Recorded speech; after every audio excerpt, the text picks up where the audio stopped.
पहली बात तो यह है कि सरकारें मिडिल क्लास को एक आत्मा रहित कंकाल समझती हैं जिसकी हड्डियों पे चढ़ के $5 ट्रिलियन इकोनॉमी बनाना चाहती हैं।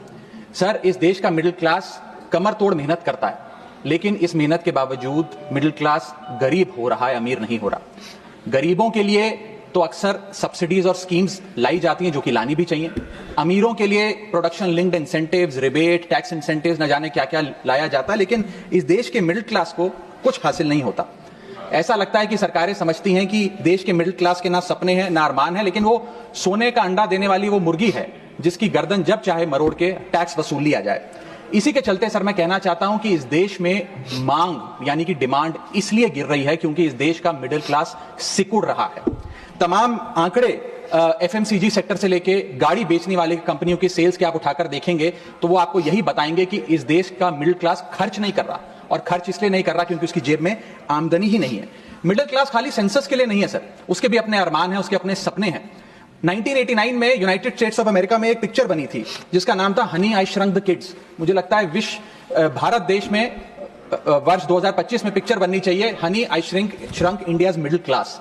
सर, मैं आपको साफ तौर पे बताना चाहता हूं कि मिडिल क्लास टैक्स उससे वसूला जाता है जैसे उससे किसी अधिकार से हम टैक्स ले रहे हैं और सुविधा उसको एहसान मुताबिक दी जाती है। सर, नेस्ले इंडिया के अभी आंकड़े आए जो इस देश की सबसे बड़ी एफएमसीजी कंपनियों में आता है। उस आंकड़ों में यह पता लगा कि 8 वित्तीय वर्षों में इस वर्ष सबसे कम ग्रोथ उन्होंने दर्ज कराई। और जब नेस्ले इंडिया के चेयरमैन से यह बात पूछी गई कि क्यों आप अपनी लोएस्ट ग्रोथ पर आ गए, तो नेस्ले इंडिया के चेयरमैन ने कहा कि भारत का मिडिल क्लास खरीद नहीं रहा, भारत का मिडिल क्लास सिकुड़ रहा है। मैं महंगी गाड़ी और महंगे मकानों की बात नहीं कर रहा सर, लेकिन सस्ती गाड़ी और सस्ते मकान जो मिडिल क्लास खरीदता है उनकी डिमांड घटती जा रही है, उसकी प्रोडक्शन घटती जा रही है, जिसका सीधा इंपैक्ट हमारी इकोनॉमी पर है। काफी चर्चा हुई सर सरकार द्वारा कि हम मिडिल क्लास के लिए 12 लाख की टैक्स रियायत लेकर आए।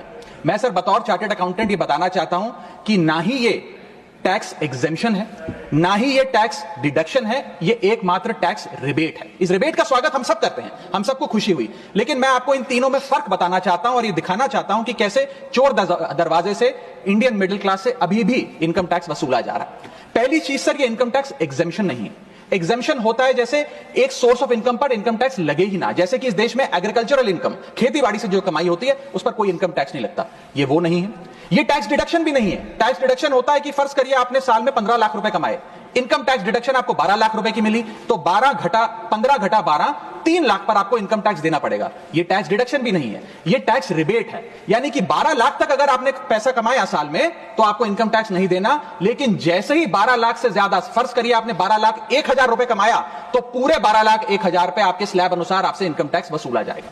और दूसरी चीज, कैपिटल गेन्स पे, यानी कि अगर आप अपने कोई मकान बेचते हैं, सोना बेचते हैं, इक्विटीज बेचते हैं, शेयर्स बेचते हैं, उस पर जो कैपिटल गेन पे, मुनाफे पे लगता है टैक्स, वो इस 12 लाख की सीमा में नहीं आएगा, उस पर आपको अतिरिक्त टैक्स देना पड़ेगा। सर, लेकिन इस 12 लाख की रियायत से कितने लोगों को भारत देश में फायदा हुआ, यह भी समझने की आवश्यकता है।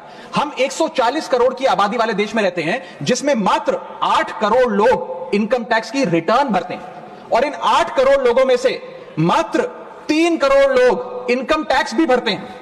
यानी कि 8 करोड़ लोग इनकम टैक्स की रिटर्न भरते हैं, 5 करोड़ लोग जीरो इनकम दिखा के अपनी इनकम टैक्स की रिटर्न भरते हैं, जीरो टैक्सेबल इनकम, और उनसे कोई इनकम टैक्स नहीं वसूलती।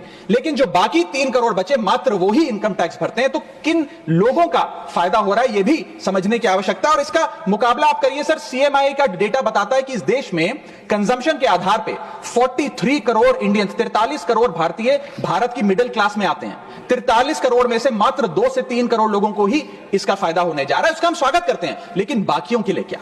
वित्त मंत्री जी ने यह फैसला जब सुनाया तो कहा कि इससे भारत की कंजम्पशन बढ़ेगी, खपत बढ़ेगी, और इकोनॉमी का चक्का, इकोनॉमी का पहिया चलने लग जाएगा। मैं आपको बताना चाहता हूं और इस सदन में भविष्यवाणी करता हूं सर कि इस टैक्स रियायत से इस देश की कंजम्पशन नहीं बढ़ने वाली। अगर आप वास्तव में इस देश की खपत यानी कि कंजम्पशन बढ़ाना चाहते हैं तो आपको इनकम टैक्स के साथ साथ जीएसटी नाम का टैक्स कम करना पड़ेगा, क्योंकि जीएसटी वो टैक्स है जो इस देश का अमीर से अमीर आदमी और गरीब से गरीब आदमी भी देता है। जब गरीब आदमी अपने घर में चूल्हा जलाने के लिए माचिस खरीदता है तो उस पर भी जीएसटी देता है, और अमीर आदमी जब सफर करने के लिए मर्सिडीज और बीएमडब्ल्यू खरीदता है उस पर भी जीएसटी देता है। जीएसटी वो लोग भी देते हैं जो इनकम टैक्स नहीं भरते, जीएसटी वो लोग भी देते हैं जिनको सरकार, उन 80 करोड़ भारतीयों को जिनको फ्री राशन देती है, जीएसटी उनसे भी वसूला जाता है। तो सही मायने में अगर आप भारत में खपत यानी कि कंजम्पशन को को बढ़ाना चाहते हैं, इकोनॉमी रिवाइव करना चाहते हैं, तो आपको जीएसटी कम करना पड़ेगा और जीएसटी स्ट्रीमलाइन करना पड़ेगा। सर, मिडिल क्लास इस देश का सबसे देशभक्त क्लास है, जो सबसे ज्यादा टैक्स देता है। और सर, जब नौकरी से लौटता हुआ साधारण पैंट शर्ट पहने मिडिल क्लास का आदमी मेट्रो की लाइन में खड़ा होता है, तो उसे यह चिंता नहीं होती कि घर जाकर कौन सी पिक्चर देखूंगा या कौन सा पकवान खाऊंगा। उसे यह चिंता होती है कि मैं अगले हफ्ते अपने बच्चों की फीस कैसे भरूंगा, बाबूजी का ऑपरेशन कैसे कराऊंगा, या बड़े साल नौकरी कर ली, अब एक स्कूटी खरीद लेता हूं, लेकिन जब बाजार जाता है तो पता लगता है वो स्कूटी जो 4 लाख की, जो 40,000 की मिलती थी, वो अब 1 लाख रुपए की मिलने लगी, या वो ऑल्टो गाड़ी जो 3-3.5 लाख की मिलती थी अब 10 लाख रुपए की मिलने लगी। ये सच्चाई है सर, और इसलिए है क्योंकि सर सैलरी बढ़ती नहीं, बचत होती नहीं, सिर्फ और सिर्फ महंगाई बढ़ती है। और सर, मैं ये भी आपको बताना चाहूंगा, रिपोर्ट्स बताती है, इकोनॉमिक सर्वे ऑफ इंडिया बताता है कि सैलरी औसतन मात्र 3% बढ़ी है पिछले वित्तीय वर्ष में, जबकि food inflation 10%, health care inflation 15% और कंज्यूमर प्राइस इन्फ्लेशन और न जाने कितनी इन्फ्लेशन तो इनसे कहीं ज्यादा ऊपर आंकड़ों पर आज मंडरा रही है, लेकिन उसके मुकाबले सैलरी मात्र 3% बढ़ी। सर, देश का मिडिल क्लास एक बहुत बड़े डेट ट्रैप में भी फंसने जा रहा है। मैं ये भी भविष्यवाणी आज करना चाहूंगा, क्योंकि भारत का household debt to GDP ratio आज 40% पे खड़ा हो गया। सरल भाषा में बताऊं तो भारत के मिडिल क्लास परिवार आज रोजमर्रा के जीवन के लिए, अपने डेली एक्सपेंसेस के लिए लोन लेने पर मजबूर हो गए हैं, चाहे वो पर्सनल लोन हो, चाहे वो क्रेडिट कार्ड के जरिए हो, या चाहे वो अन्य प्रकार से फाइनेंशियल इंस्टीट्यूशन से ब्याज पर पैसा लेना हो। यानी कि जो सैलरी 1 तारीख को आती है, वो पहले ही आपके रोजमर्रा के जीवन में जो आपने खर्चा करने के लिए ब्याज पर पैसा लिया हुआ है, उसके भुगतान में लग जाती है, और इंडिया का मिडिल क्लास एक डेट ट्रैप में फंसता जा रहा है। ये लोन कोई मकान बनाने के लिए या दफ्तर खरीदने के लिए या एसेट क्रिएशन के लिए नहीं है, ये day to day expenses meet करने के लिए, जो भारत के मिडिल क्लास को एक डेट ट्रैप में खड़ा करता जा रहा है। सर, सैलरी तो 7 तारीख को आती है महीने की, लेकिन 1 तारीख को मकान मालिक आ जाता है दरवाजे पे दरवाजा खटखटाने की किराया दो। और सारी उम्र काम करने के बाद एक मिडिल क्लास का आदमी सोचता है कि अंत में रिटायरमेंट के समय एक छोटा सा अपना मकान, जमीन खरीद के मकान बनाऊंगा।